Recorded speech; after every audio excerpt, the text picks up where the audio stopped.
ففروا إلى الله إني لكم منه نذير مبين. Assalamualaikum warahmatullahi wabarakatuh. Assalamualaikum warahmatullahi wabarakatuh.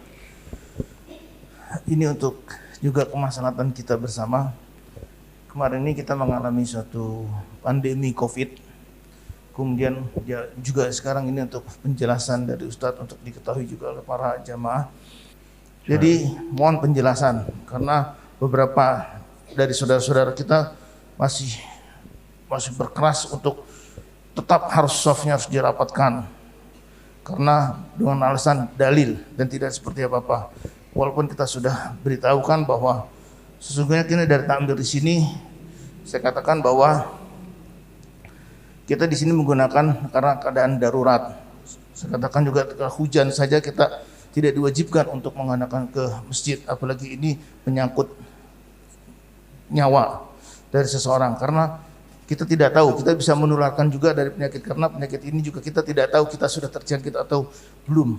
Dan mohon penjelasan, kita khawatirkan di mendatang ada lagi tetapi kita berharap tidak terjadi, nauzubillah min dzalik. Demikian saja Ustaz. Ya, barakallahu fiik. Bismillahirrahmanirrahim. Alhamdulillahirabbil alamin. Wassalatu wassalamu alal mab'uts rahmatan lil alamin.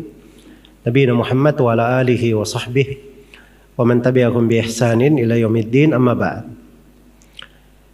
Jadi kalau wabah penyakit itu bagian dari takdir Allah, ketentuan-ketentuan Allah, tidak ada yang bisa menolaknya. Dan sebab seorang itu wafat itu juga sudah ditentukan oleh Allah. Kita mau di kondisi apapun, kalau sudah ditakdirkan wafat, akan wafat juga. Iya, akan wafat juga. Tapi ada di dalam syariat ini namanya mengambil sebab.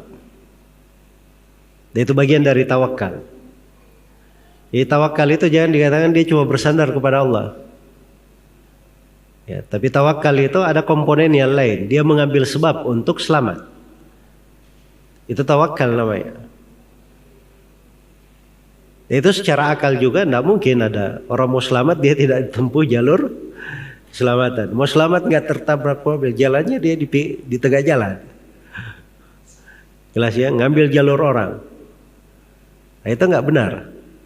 Tarjun najata walam tasluk masalikaha. Inna safinata la tajri 'alal yabasi. Kamu menghendaki keselamatan tapi tidak menempuh jalan-jalannya. Perahu itu tidak ada yang berjalan di darat. Harus pada tempatnya. Itu sudah ketentuan. Iya. Kalau dari sudut kenyataan itu bukan COVID, itu bukan rekayasa, bukan suatu hayalan. Itu sudah terjadi. Orang melihatnya dan itu hal yang membahayakan. Karena itu peraturan-peraturan dari pemerintah di protokol kesehatan itu dipatuhi. Kapan diperketat, ikuti. Diberi keringanan, diambil sesuai dengan keringanannya, tapi tetap dijaga dari sebab-sebab keselamatan. Iya. Dan memang harus berimbang. Ada hal-hal dari sudut maslahat. Sholat berjamaah, menghadiri majelis ilmu, itu kehidupan juga. Iya, kehidupan juga. Salah satu komponen tegaknya sebuah negeri, mereka terdidik dan belajar. Iya. Ya kalau online terus memang itu menurunkan kualitas SDM. Kuliahnya misalnya selama 4 tahun semuanya online, itu pasti akan turun SDM di kualitas dari orang-orang di negeri kita. Dan itu juga membahayakan dari sudut itu. Ya memang hal-hal itu harus berimbang dalam melihatnya. Dan pada urusan yang terkait dengan umum, itu wewenang pemerintah di situ, ranahnya pemerintah. Iya. Kita walaupun ahli di hal tertentu, tapi ada hal ranah itu kita tidak bisa masuk di situ. Itu wewenang pemerintah dalam hal tersebut. Sama ya di bidang ilmu agama misalnya. Seorang yang belajar agama itu dia bisa memberi solusi di mana saja, apa saja yang diperlukan.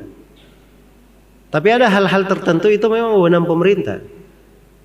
Karena di dalam hal tersebut bukan dilihat masalah itu pada satu sudut saja.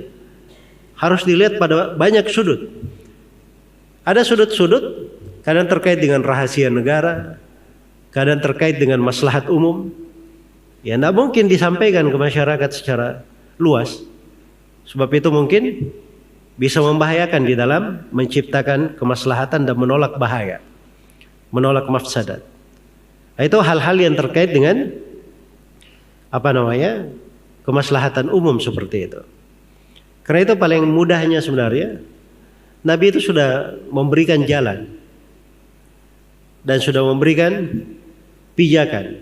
Kalau terjadi apa saja, fitnah apa saja, ujian apa saja, Nabi kan sudah kasih jalannya. Itu haditsnya di riwayat Bukhari dan Muslim dari Hudzaifah bin Yaman radhiyallahu anhu. Rasulullah sallallahu alaihi wasallam bersabda, "Talzam jama'atal muslimin wa imamahu." Kamu bersama jemaah kaum muslimin dan imam mereka. Ya. Yaitu selalu dilihat pada hal-hal yang seperti ini, itu dikembalikan kepada orang yang berwenang. Ya, ketika pemerintah memberikan kelonggaran, diambil kelonggarannya sesuai dengan peraturannya, tetap menerapkan protokol kesehatan dan seterusnya, dijaga. Dan tidak perlu dikhawatirkan hal tersebut. Tidak ada dari sudut agama yang mencela kita dan melarang dari hal itu. Orang hujan saja, hujan itu diberi izin untuk sholat di rumah. Hujan disyariatkan kepada muadzin untuk mengumandangkan as-salatu fir rihal atau sallu fi buyutikum, sholatlah di rumah-rumah kalian. Ini hujan ini. Padahal dari sudut bahaya orang kena hujan itu tidak langsung mati kan, kena hujan. Iya. Tapi bisa membahayakannya, bisa memberatkannya. Apalagi sesuatu yang lebih berbahaya daripada itu. Bisa melayangkan nyawa, bisa membuat orang lain tertular. Ya.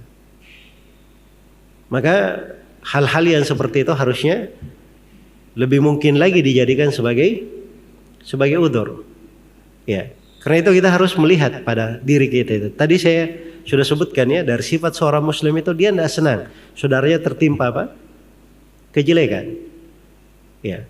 Maka kalau dia tahu pada dirinya misalnya ada penyakit atau ada hal yang kadang dia khawatir untuk saudaranya, maka dia di rumah itu lebih bagus. Itu ada di dalam hadits riwayat Bukhari dan Muslim. Orang yang kalau bawa mentah ini ya, itu biasanya kan baunya menyengat itu. Maka jangan dia hadir ke masjid. Jangan dia hadir. Jadi alasannya itu dua.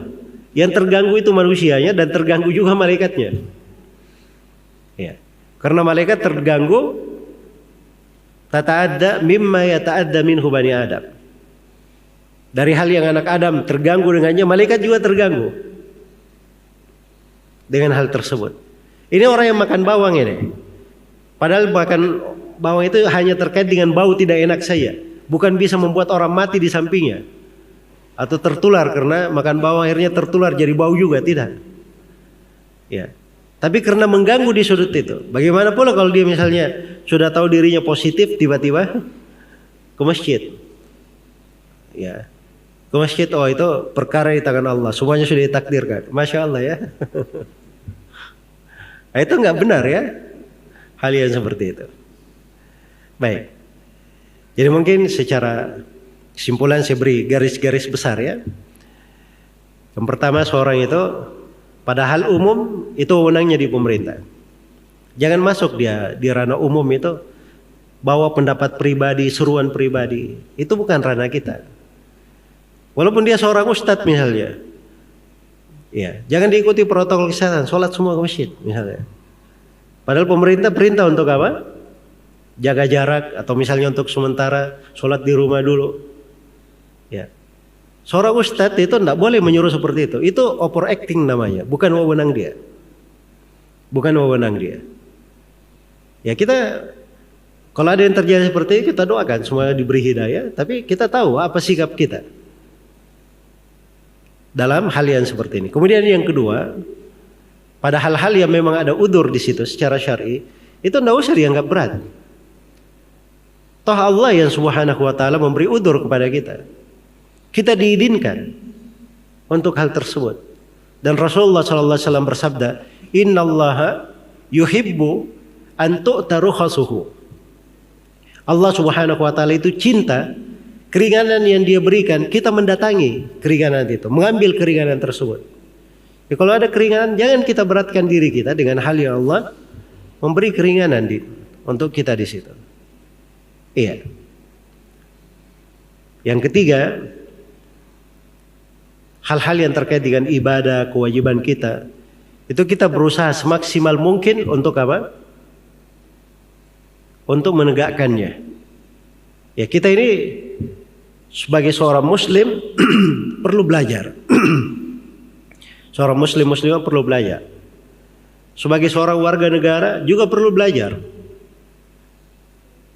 Semua komponen-komponen dalam negeri ini itu harus belajar supaya di tengah bangsa ini orang-orang cerdas, orang-orang yang berpotensi berbuat kebaikan di atas negeri, di atas bumi yang dia pijak.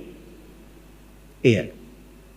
Itu adalah hal yang penting dari kemaslahatan umum yang dipelihara dan dijaga. Cuma ini semuanya perlu dikompromikan dengan baik. Itu mungkin cara garis besarnya untuk kesimpulannya. Wallahu ta'ala a'lam.